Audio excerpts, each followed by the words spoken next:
Alors, plusieurs fois on a parlé des différences entre guérison et rémission. Et si on doit conserver quelque chose en tête dans le chemin vers sa santé, eh bien c'est vraiment ces paramètres-là.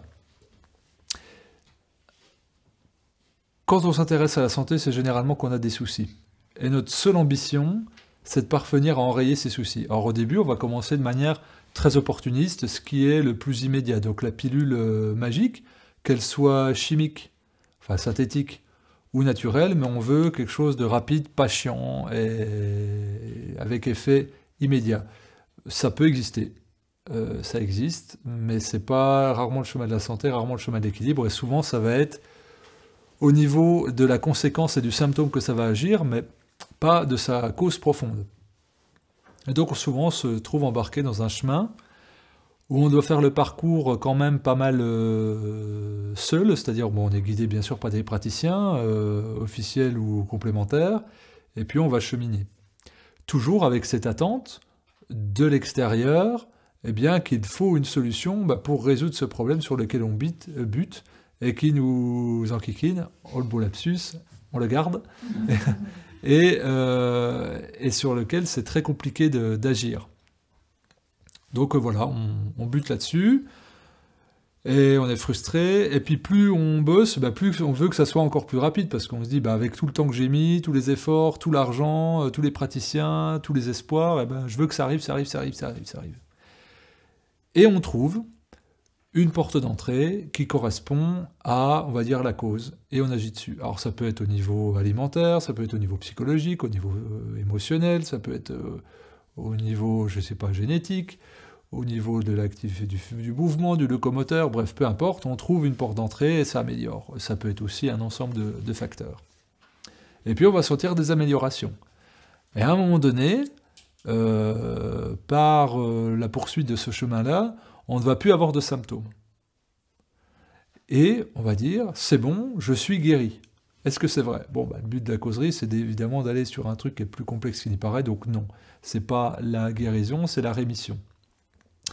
Mais souvent, on a cette tendance-là à confondre, et on va dire, même si on le sait, on n'a pas envie, c'est pas tellement arrangeant. Pourquoi? Parce qu'on a été frustré justement avec ce trouble de santé, qui peut être une immobilisation du corps, une incapacité une fatigue chronique, etc. Donc on n'a pas pu jouir de la vie concrètement, comme on l'aurait voulu, on n'a pas pu accomplir les projets de son existence. Donc le moment où le symptôme s'en va et on s'estime fonctionnel, on veut tout refaire, y compris peut-être même reprendre une hygiène de vie moins stricte, moins adaptée que celle qui nous a amené sur la santé et donc l'annihilation de ce symptôme. Et donc je mets en garde très souvent les personnes que j'ai en consultation en disant l'objectif n'est pas l'apaisement, l'objectif est la guérison totale et la santé radieuse sur le long terme. Oui, cause toujours, quoi.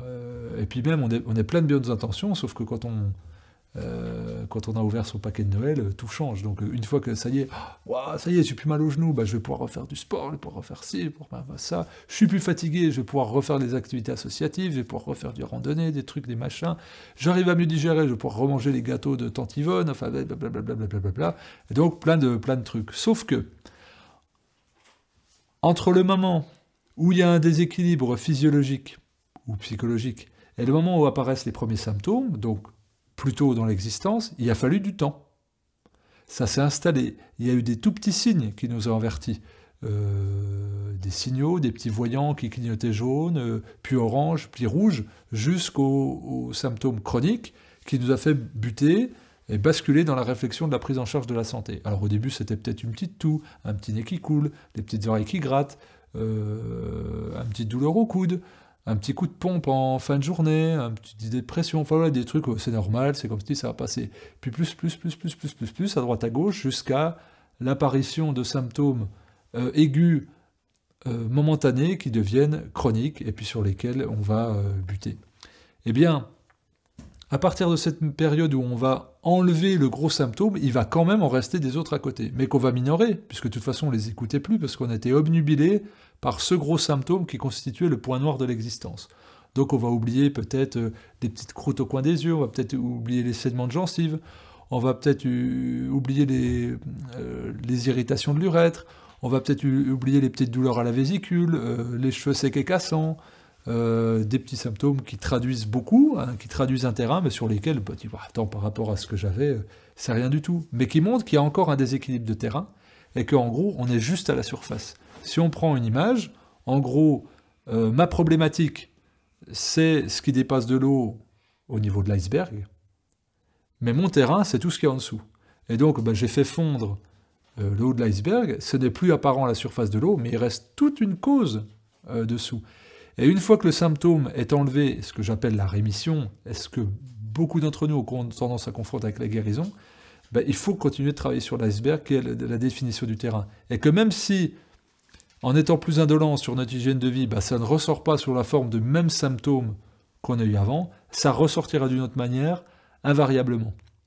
Ça paraît injuste, et après on va dire « Attends, j'ai guéri de ça, maintenant j'ai ça, truc ». Ben oui, mais on n'a pas été dans la poursuite de la santé globale, de l'homéostasie complète, et puis de la santé complète. Et donc ce que j'appelle la santé radieuse. Donc c'est-à-dire à tout point de vue, et pas uniquement focalisé sur le symptôme. Sauf que ben, la société nous vend du plaisir, nous vend l'immédiateté, et que nous, ben, on est frustrés, et qu'on estime avoir le droit, et puis mériter d'eux.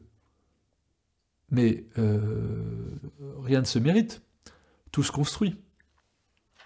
Maintenant, j'ai mérité de profiter. C'est bon, j'ai fait assez d'efforts, j'ai le droit de me remercier et puis de faire ça. Mais la santé, ça ne fonctionne pas comme ça. Je dirais la vie, ça ne fonctionne pas comme ça, avec des bons points d'un côté, des mauvais points, surtout qu'on s'attribue nous-mêmes. Et donc, ce que je veux dire par ce message, c'est de vous encourager, une fois que vous n'avez plus vos symptômes désagréables, que vous gardiez bien en tête que vous êtes en rémission, et souvent, je dis, entre le moment où tu as commencé la prise en charge, qui t'a amené à enlever ce symptôme, c'est-à-dire que tu as trouvé ta voie thérapeutique, eh bien, la rémission est le moment pivot. Tout ce que tu as fait avant, tu appliques le même laps de temps pour que ça soit répercuté après, sur une échelle temporelle. Donc, si tu as mis 6-8 mois à partir de la découverte de ton chemin de santé pour enlever ton symptôme, tu rajoutes 6-8 mois, en perdurant dans la même hygiène, renforcée par le fait et la certitude que c'est le bon chemin, pour aller jusqu'à relâcher un peu la pression. Est-ce que vous voyez ce que je veux dire? Et ça, c'est vraiment, vraiment, vraiment, vraiment important. Parce que sinon, on va avoir le symptôme du balade ambulant qui fait que ça guérit, ça va mieux, ça repart, ça truc, ça machin, ça bidule. Et on est tout le temps en train de tourner sur une même problématique ou sur d'autres choses, parce qu'on n'a pas été au bout de la guérison.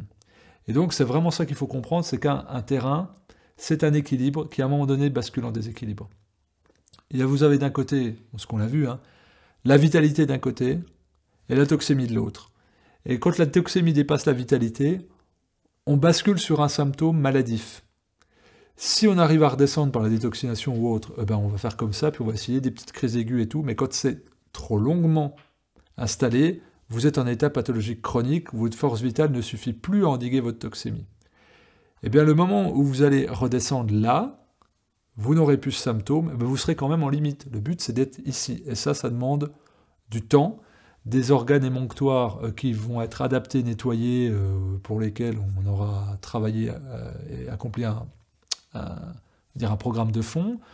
Donc on respirera mieux avec ses poumons, on filtrera mieux avec ses reins, on détoxinera mieux avec son foie, on évacuera mieux avec ses intestins, et la peau laissera passer plus de choses, voilà, pour les organes émonctoires principaux. Et une fois qu'on a retrouvé une vraie densité, une grosse force vitale, là on aura plus de capacité d'adaptation, qu'on peut assimiler à la loi d'Hormèse, et là le Hormèse sera au service de la loi, deuxième loi, la loi d'homéostasie, c'est-à-dire où le corps arrive à s'équilibrer. Mais en attendant, eh bien, au partir du moment où on est en phase de rémission, il faut beaucoup plus de temps. Et c'est une phase, on va dire, de restructuration globale, de convalescence, comme on pourrait dire, mais vu qu'on s'attache dans notre société depuis toujours, quand on est né, nous, notre époque moderne, eh bien, aux symptômes, si le symptôme est disparu, j'ai guéri, c'est bon, dossier suivant. Et c'est absolument pas le cas. Et dans l'hygiénisme, nous construisons la santé de manière durable, et nous n'associons pas aux symptômes, mais on va regarder tous les petits signes de dysfonctionnement et de fonctionnement d'un individu pour évaluer son niveau sanitaire global, et pas simplement son absence de symptômes. Et des fois, c'est ce que je vous disais, l'absence de symptômes ne témoigne pas d'un bon état de santé, parce que s'il n'y a pas assez de force vitale, on ne pourra plus exprimer ce symptôme de manière apparente, de manière centrifuge, mais plutôt de manière centripète, et on va le cristalliser dans le corps. Donc, attention, attention, grande vigilance. La problématique arrive avec un déséquilibre de terrain qui s'est fait souvent sur des semaines, des mois, des années. La rémission va se faire en entreprenant un chemin global sur sa santé, mais pas au niveau symptomatique. La rémission obtenue ne marque qu'un point d'équilibre temporel qui est la moitié du chemin, grosso modo, hein, c'est arbitraire de ma part, mais il faut donner une image. Et la guérison n'intervient qu'une fois que le terrain est stabilisé et qu'en gros, pour image, on a fait fondre l'iceberg jusqu'au bout et qu'on a tout dilué dans l'océan du monde. Et donc, ça c'est... Hein, t'es impressionné, hein. Et donc, c'est vraiment ça qu'il faut faire. Enfin, chacun fait ce qu'il veut. Mais en tout cas, la voie hygiéniste, la voie respectueuse pour l'individu, le travail de terrain, de renforcement, de développer une grande adaptabilité et d'être imperméable le plus possible aux variations qu'on va subir, hein, et puis qui peuvent nous affecter, eh ben on renforce l'organisme, on le dynamise, et on fait en sorte que ce symptôme qui revient au gré de nos rémissions et de nos manifestations symptomatiques, eh bien on touche la guérison totale, profonde, vraiment dans les cellules, pour jouir de la pleine santé, et, quand écart il y a, ne plus avoir de manifestations symptomatiques.